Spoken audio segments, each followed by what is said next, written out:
نحمده ونصلي على رسوله الكريم أما بعد فأعوذ بالله من الشيطان الرجيم بسم الله الرحمن الرحيم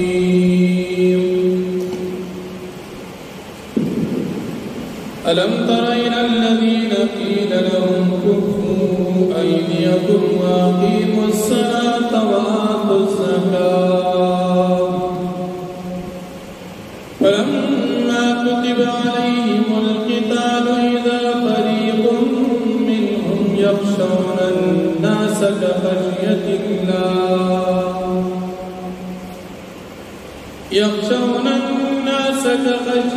الله أو أشد خشية وقالوا ربنا لم كتبت علينا القتال لولا أخرتنا إلى أجل قريب قل متاع الدنيا قليل والآخرة خير لمن اتقى ولا تظلمون فتيلا صدق الله العظيم. سورة النساء انزم پارا او یا نمبر آیت دی ددی رکو د مخی رکو سرا ربط و مناسبت دادی پا مخی رکو کی جہاد ترقتا ترغیب ذکر شو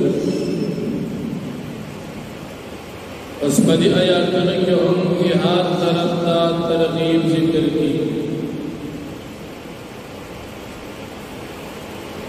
مکہ مکرمہ کی د ہجرت نہ اڑاندی مسلمانانو تا د کافرانو د طرف نہ ډېر تکلیفونه رسیدل. مسلمانانو د نبی کریم صلی الله علیه وسلم په خدمت کې شکایت نبی علیہ الصلوۃ والسلام نے اجازت وغوښتو چې تاسو مونږ اجازت راکړئ د دې کافرانو سره مونږ جهاد وکړو.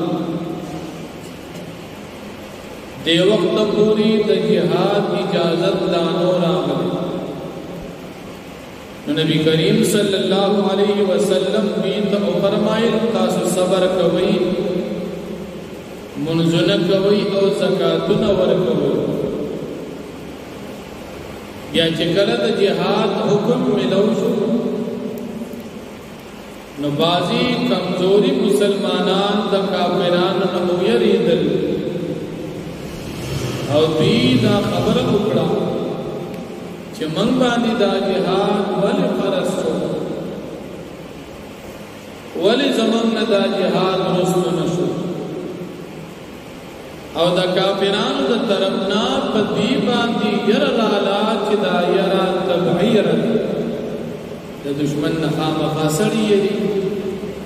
دا خود انسان طبیعت دی چی مقابل دشمن زورگوری ظاہری اسباب سر مسلمان کمزوری ناغا تبعی رد بزرکی بی نو دا یر دا ایمان نا خلاف نو تبعی رد پارچا باندی رازی لیکن انسان مرگ منی و بیان دا مرگ میری دا مرگ دا یرا یا دا دشمن دا یرا چی دی مسلمانان کو دا تبعی رو اللہ جل شاہ فرمائی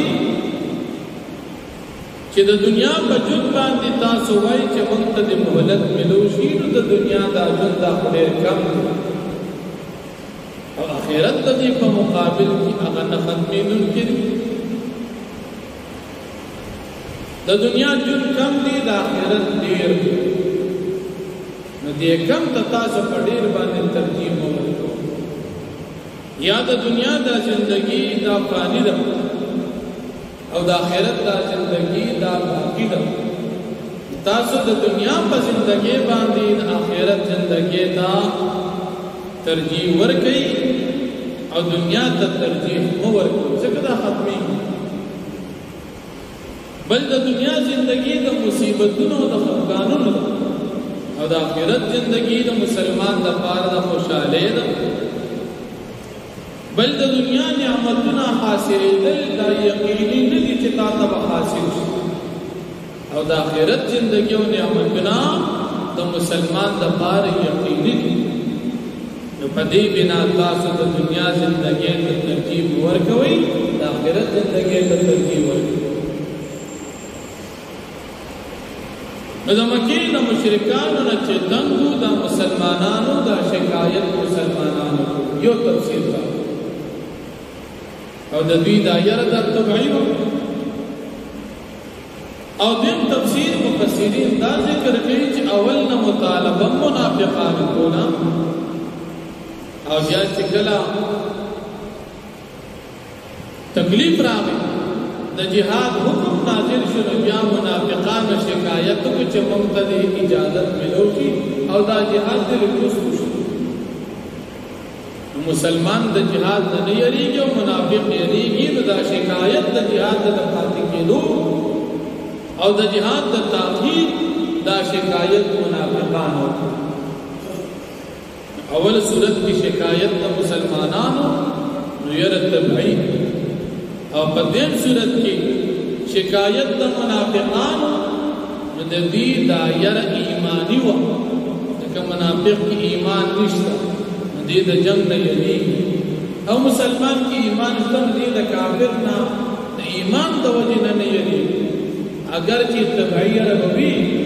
ایمان د مضبوط دي دې د غیب په بنا نه یری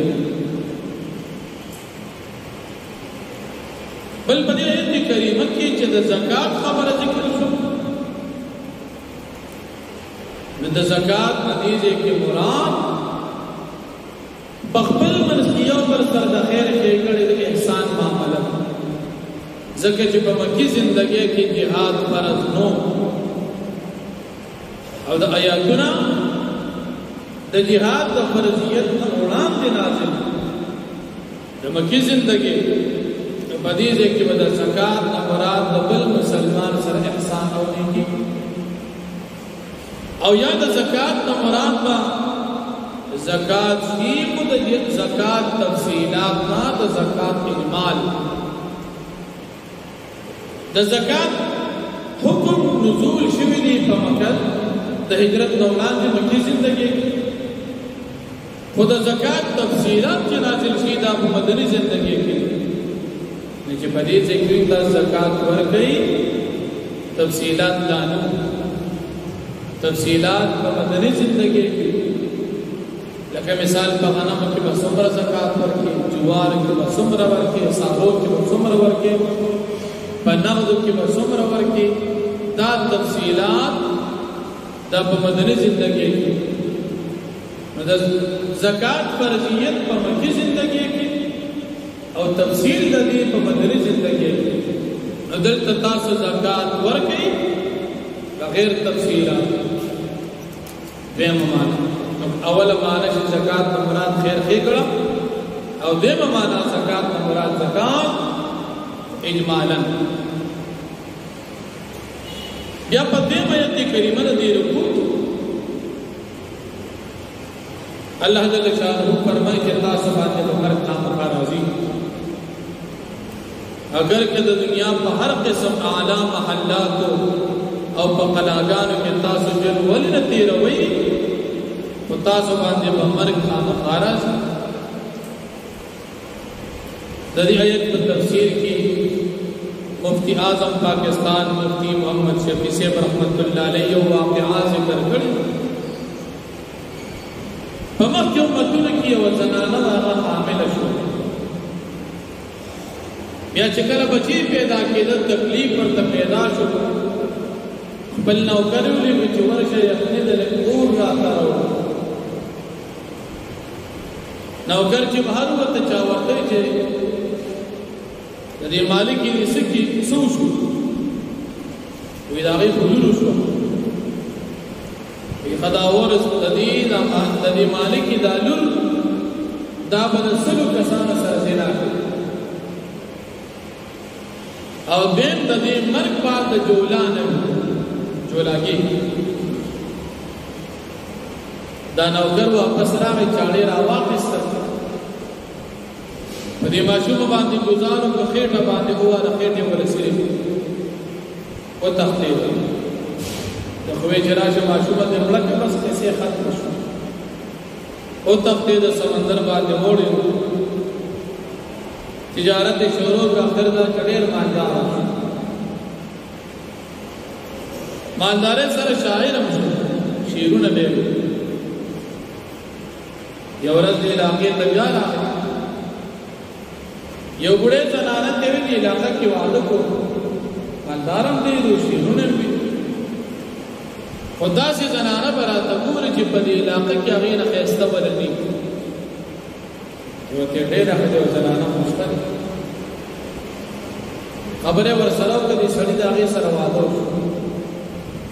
خځې تاسو کو سیمه ته چرته وی تر اوسه پورې د جون چرته تیرو ته واده د ته کوم کی چرته یې سړی وته قصو کې زما خدای ته یو خل سره نو کړو دا هغه ماشوم شو او چارات دا څنګه خبر وکړه ماشوم په چاړو والو ته دې او دوسرا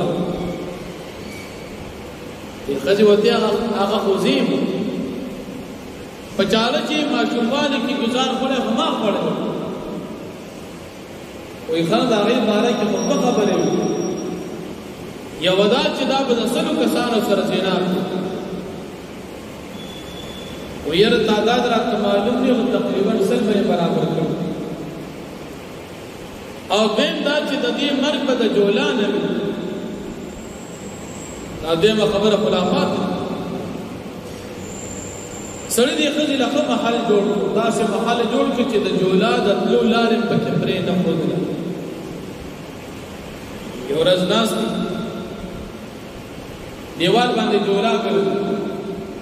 دا خځه وته چې تاسو دې جولا نه وځمړه کې وي او قد ورپاسه د جولا یې ورو د په پیرا د جولا چې کوم ساس کیو د دې په دې خبرې و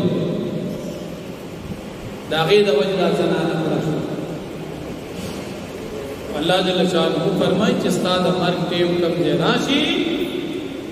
یو سکند دا غي نه نرسته کیږي او نه بسې بدله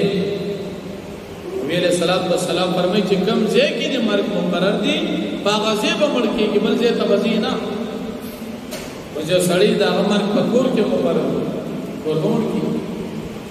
یو سړی مرګ مقرر دی په هسپتال کې اسپتال کې مړ کی پکم سبب پکم اورز پکم ځای کې انسان مرګ مقرر دی هغه ځای په مقام کېږي او دا زموږ ایمان او بیا الله جل شانه د منافقانو قباحت ذکر چې دې منافقانو باندې کله خوشالي وي نو دی دا الله په من باندې فضل او کله په تکلیف راشي قحط راشي ګرانی راشي نبی کریم صلی الله علیه وسلم یادې چې دا تکلیف ستاسو وجه په موږ راځي الله جل شانه نبی علیہ الصلوۃ والسلام ته فرمایي دا ډیر به وقوف خلق دا خوشالي او دا تکلیف دا ګرانی او ارزانی دا فراخی او قحط سالی د دې ټول اختیار د الله سره او دا منافقان چې نبی عليه السلام تاسو ته نسبت کی دا به او باندې دا د سره په خبره نه پی نو الله دې انشاءالله فرمایي الم تر الى الذين قيل لهم آیت نګوره کسانو ته چې ته ویل شو کوفو ايديكم تاسو باندې بل سنا جنگ مکو واقیموا الصلاة تاسو قائم کئ منځوات الزکات ورکئ زکات فلما كتب عليهم القتال فسكل فرس فدي باندې جهاد اذا فريق منهم ناغانا يودل الدين يودل المسلمانان هو تلام کمزوري مسلمانان یا يودل الدين هو ظاهر د دې سر حقیقت کې منافقان اغي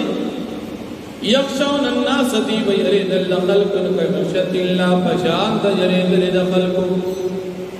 يخشون الناس دي ودخلقنا يريد الخشية الله فشان يريد الله او شد خشية الله نمنه وقالوا وإذا منافقان ربنا اے رب زمنگا لما كتبت علينا القتال تاول فرس كفمن باندې جهاد لولا أخرتنا إلى أجل قريب تاول من نرست كوليو نيوتي نزديتا قلت فرمایا متاع الدنيا قليل اسباب دا جند دنیا دا کم دی والآخرت خیر لمن اتقا او آخرت بہتر دی دا متقان دا پارا ولا تظلمون فتیر و پتاس باندے بظلم نشکول دا ذر برابر اینما تکونو بکم جکی چتاسو یئی یدرکم الموتو ممبا تاسل رمرکو ولو کنتم فی بروج مشیدہ اگر کتاسے مضبوطو قلاگانو کی وین تصبهم حسنت او کجر ورزیگی دی منافقان تخشالی راحت یقولو بی وی هادی من عند اللہ دادا اللہ پاک دا طرف نفمن باندے فضل دی وین تصبهم سیئت او کجر ورزیگی دی منافقان تا تکلیف و مصیبت یقولون ویدا منافقان هذه من عندك دا استاد طرف استاد وجردی قلتو فرمایا کل من عند اللہ دا ٹول دا اللہ پاک دا طرف ندی فما لهؤلاء القوم فسشدی پدی قوم باندی پدی منافقان باندی لا یکادون یفقهون حدیثا قریبا دا چی دوی پیچی پا خبر باندی واخر دعوات